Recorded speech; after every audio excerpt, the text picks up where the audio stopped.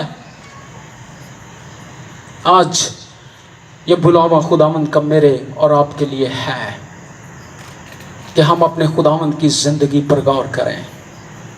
Napoleon Bonaparte France کا ایک بہت بڑا جنرل اور اس کے بعد شہنشاہ بھی بنا، بہت اس نے لڑائیاں جنگیں کی، بہت فتوحات کی اور بہت بڑا جرنیل، اور فرانس کے اندر اس کے مختلف جگہوں پر مجسمے آج بھی لوگ دیکھ کر فرانس کے گلوری کو، کہ عظمت کو یاد کرتے ہیں کہ اس کے زمانے میں اس نے کیا عظیم ہمیں بنا دیا۔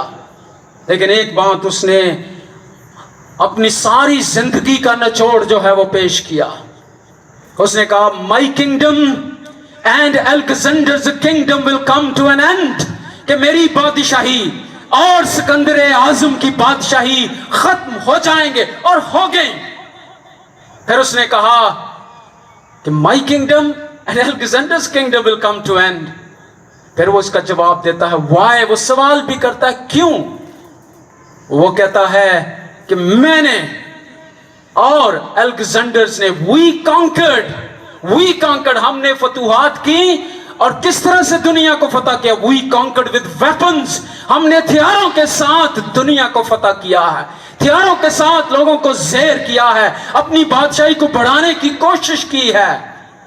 But Jesus kingdom will never come to an end, لیکن یسوع مسیح کی جو بادشاہی ہے وہ کبھی ختم نہیں ہوگی۔ پھر وہ سوال کرتا وائی، کیوں نہیں ہوگی؟ پھر اس نے کہا ہم نے ہتھیاروں کے ساتھ فتح کیا ہے، but Jesus conquered the world with love and forgiveness, اس نے محبت کے ساتھ اور معافی کے ساتھ دنیا کو فتح کیا۔ اس لیے مسیح کی بادشاہی جو ہے وہ کبھی ختم نہیں ہوگی، اور میں اور آپ اس کی بادشاہی کے لوگ ہیں، برگزیدہ ہیں۔ ہمیں اس نے بلایا ہے کہ ہم اس کی بادشاہی کو کیا کریں؟ وسعت دیں، اس کی بادشاہی کا پرچار کریں، اس کو پیش کریں اپنی زندگی سے۔ اور یہی بلاوا میرے اور آپ کے لیے ہے کہ آج ہم اپنی زندگی کا جائزہ لیں کہ ہم کس طور سے اپنی زندگی سے اس برگزیدگی کو جو اس نے ہمیں چنا ہے، مقرر کیا ہے، پاک کیا ہے، ہمیں کہا ہے you are my loved ones, تم میرے پیارے ہو، عزیز ہو، کس طرح سے ہم اپنی زندگی سے اپنے خداوند کو پیش کر رہے ہیں۔ آئیے اس بلاوے کو یاد کرتے ہوئے اپنے خداوند کے حضور جھکیں اور دعا کریں۔